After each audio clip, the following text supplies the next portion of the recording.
राष्ट्रीय राजधानी क्षेत्र के बराबर की बात आप बता रहे हैं विभाग जी, ये जातीय हिंसा ही है, ये ऊंच-नीच जात-पात की हिंसा है। ठाकुर समाज बहुजन समाज को नहीं जीने दे रहा है, ब्राह्मण समाज वो बहुजन समाज को जीने नहीं दे रहा है और जो बड़े तबके के बताने वाले समाज हैं, ऐसी जातियाँ हैं, वो निचली जातियों को जीने नहीं दे रही है। ये सोच रही है कि इस देश पे, इस दुनिया पे हमारा अधिकार है, हमारा वर्चस्व है।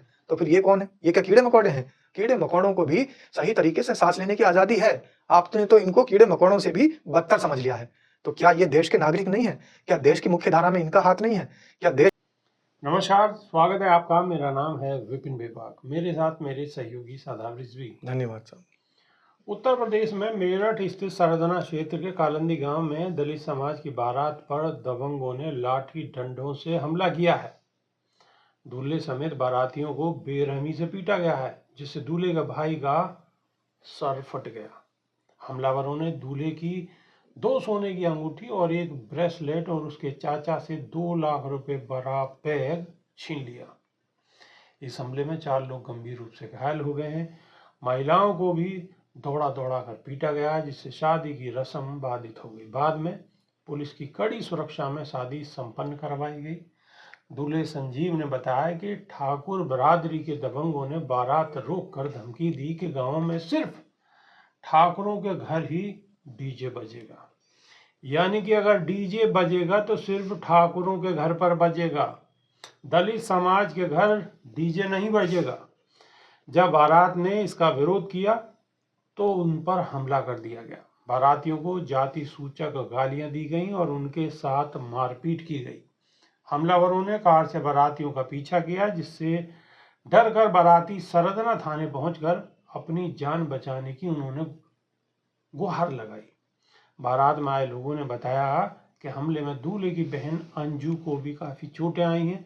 जब महिलाएं बीच बचाव करने के लिए आईं तो उन्हें भी मारा पीटा गया। कई महिलाओं के साथ अभद्रता भी की गई। बारात में शामिल अन्य लोगों का कहना है कि हमलावरों ने जानबूझकर जाति सूचक शब्दों का इस्तेमाल कर बारात को अपमानित करने का काम किया है। एसपी देहात राकेश कुमार मिश्रा ने बताया कि भोपा मुजफ्फरनगर से मेरठ के सरदना के कालंदी गांव में आज बारात आई थी। बारात के कुछ लोग गांव के बाहर टिक्की चाट के ठेले के पास चाट खाने के लिए रुके थे। वहां गांव के ही दूसरे पक्ष के कुछ शरारती किस्म के लोग भी आ गए। वो स्कॉर्पियो में थे। उन लोगों की बारात के में जो आए हुए युवक थे, किसी बात पर खासुनी हो गई और इसके बाद मारपीट शुरू हो गई, जिसमें बारात पक्ष के एक युवक जो दूल्हे का भाई है उसे चोटें आई। इलाज के लिए अस्पताल भेजा गया। अब वो ठीक है। थोड़ी देर के लिए अब शादी की रस्में रोकनी पड़ी। बाद में पुलिस की कड़ी सुरक्षा में शादी संपन्न कराई गई।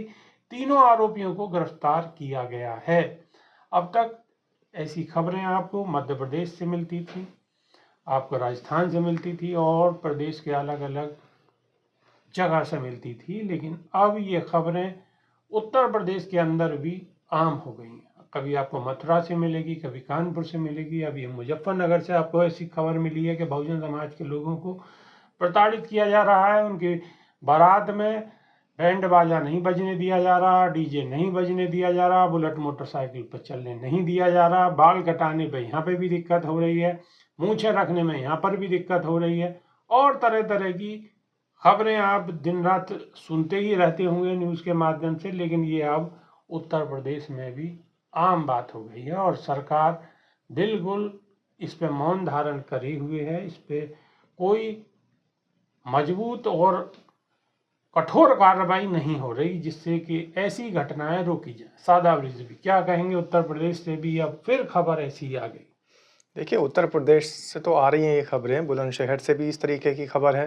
बुलंदशहर में भी दलित समाज के, बहुजन समाज के लोगों के ऊपर सिर्फ इस वजह से हमला किया गया कि वो सिर्फ बहुजन समाज का होने के बाद भी अपनी बारात को बड़े गाजे बाजे के साथ निकाल रहे थे। यही खबर मेरठ से आ रही है। अब ये मुजफ्फरनगर सरदना से भी यही खबर आ रही है। ये एनसीआर क्षेत्र, राष्ट्रीय राजधानी क्षेत्र, अगर दुनिया में कहीं देश के बारे में बात की जाएगी, उसकी राजधानी के बारे में बात की जाएगी, तो ये घटनाएं सामने आएंगी। राष्ट्रीय राजधानी क्षेत्र में इस तरीके की घटनाएं हो रही है, क्योंकि मेरठ भी और बुलंदशहर भी और ये पूरा क्षेत्र एनसीआर में लगता है। तो राष्ट्रीय राजधानी क्षेत्र के अंतर्गत आने वाले जिलों के अंदर अगर इस तरीके की घटनाएं हो रही हैं, तो फिर देश के और इलाकों में किस तरीके की घटनाएं होंगी?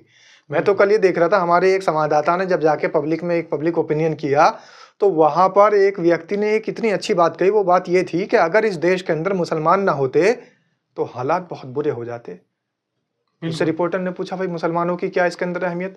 कि अहमियत यह है कि भारतीय जनता पार्टी के जो समर्थक हैं या फिर अपने आप को ऊंची जाति का बताने वाले जो लोग हैं, वो इस समय मुसलमानों के पीछे पड़े हुए हैं। हिंदू मुस्लिम रात और दिन टीवी चैनल खोल के देखो, तब हिंदू मुस्लिम। कहीं ना कहीं इनका कहना यह है कि अगर मुसलमान नहीं होते तो फिर आपस में जाति के आधार फिर पर ठाकुर दलित, ठाकुर ब्राह्मण, ठाकुर प्रजापति, ठाकुर काश्य, ठाकुर मौर्य, ठाकुर ये, ठाकुर वो, ये सब ऊंच नीच अपनी ही जातियों में होता। और कहाँ घमासान होता। ये जो हिंदू मुस्लिम आज आपको दंगे देखने को मिल रहे हैं, आज आप टीवी चैनल खोल के देखते हैं, वहां पर भी हिंदू मुस्लिम की बहस होती है।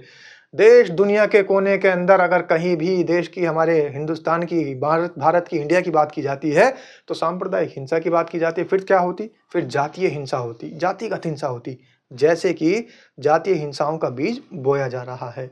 राष्ट्रीय राजधानी क्षेत्र के बराबर की बात आप बता रहे हैं विभाग जी, ये जातीय हिंसा ही है। ये ऊंच नीच जात पात की हिंसा है। ठाकुर समाज बहुजन समाज को नहीं जीने दे रहा है, ब्राह्मण समाज वो बहुजन समाज को जीने नहीं दे रहा है, और जो बड़े तबके के बताने वाले समाज हैं, ऐसी जातियां हैं, वो निचली जातियों को जीने नहीं दे रही है। ये सोच रही है कि इस देश पे, इस दुनिया पे हमारा अधिकार है, हमारा वर्चस्व है। तो फिर ये कौन है? ये क्या कीड़े मकोड़े हैं? कीड़े मकोड़ों को भी सही तरीके से सांस लेने की आज़ादी है। आपने तो इनको कीड़े मकोड़ों से भी बदतर समझ लिया है। तो क्या ये देश के नागरिक नहीं है? क्या देश की मुख्य धारा में इनका हाथ नहीं है? क्या देश के अंदर रहने का इनका अधिकार नहीं है? या सांस लेने पर ये जो ऑक्सीजन प्रकृति ने छोड़ रखी है, प्राकृतिक तरीके से मिल रही है, इस पे भी आप ही का अधिकार होगा। बहुजन समाज के लोग सांस नहीं ले पाएंगे। कल के दिन को तो ये भी मुद्दा उठेगा कि सांस लेने का अधिकार जो है सबसे पहले सर्वप्रथम वो ऊंची जाति के लोगों को होगा, और जब बची हुई सांसें होंगी वो निचली जाति के लोगों को मिलेगी। लेकिन बस नहीं चलता ना इस तरीके से। अब कुछ दिनों में ये भी कहा जा सकता है कि सबसे पहले अधिकार ब्राह्मणों का होगा, उसके बाद ठाकुरों का होगा। सांस ऑक्सीजन सिर्फ उनके लिए है, फिर बाकी आप जब हम कहेंगे जब ऑक्सीजन मिलेगी। तो इस तरीके की घटनाएं बेबाक जी ये बता रही है कि देश के अंदर से संविधान खत्म हो चुका है। क्योंकि संविधान ने समान अधिकार दिया है, सबको जीने की आज़ादी दी है, अभिव्यक्ति की आज़ादी दी है, अपने अपने धर्मों को मानने की आज़ादी दी है, और बारात चढ़ाने और डीजे बजाने की भी आज़ादी दी है। अगर जो वहाँ का प्रोटोकॉल है, जिस समय तक डीजे बजना चाहिए, तो ये उसको आज़ादी मिली है। और अगर एक बहुजन समाज का निचले तबके का व्यक्ति डीजे शादी में अपनी खुशियों में बजा रहा है, अपने शादियों की, अपने वैवाहिक समय की जो खुशियां मना रहा है, तो फिर बड़े लोगों के, ऊंचे तबके के बताने वाले, ये है नहीं, बताने वाले लोगों के दिलों पर चोट क्यों लग रही है? इसका मतलब ये मनोवादी विचारधारा है। सीधी सीधी आप मनुस्मृति थोप देना चाहते हैं देश में, तो फिर संविधान कहाँ बचा? फिर बाबा साहेब भीमराव अंबेडकर जिसके शिल्पकार थे, उस संविधान के कानून की खुलेआम धज्जियां उड़ाई जा रही है। और जबरन जब दबाव पड़ता है तब पुलिस उन पर कार्रवाई करती है, वरना कार्रवाई भी नहीं होती, ठंडे बस्ते में डाल दिया जाता है। ठंडे बस्ते में डाल दिया जाता है, जब दबाव पड़ता है तब कार्रवाई होती है। जी बिल्कुल। इस तरह की घटना सुनने के बाद और देखने के बाद तो यही कहा जा सकता है कि सिर्फ लीबापोती करने का काम किया जाता है। लेकिन सबको बराबर संविधान ने अधिकार दिया है जीने का, अपनी खुशियों में खुशियां मनाने का। तो यह अधिकार, किसी को भी अधिकार नहीं है कि उनके अधिकारों का हनन किया जाए। सरकार संज्ञान नहीं ले रही, लेकिन लेना तो पड़ेगा। क्यों? कि सरकार या देश सिर्फ चलेगा तो बाबा साहिब के संविधान से। तो अभी के लिए सिर्फ इतना ही। नई वीडियो में फिर रूबरू होंगे। बहुत बहुत शुक्रिया। नमस्कार। धन्यवाद।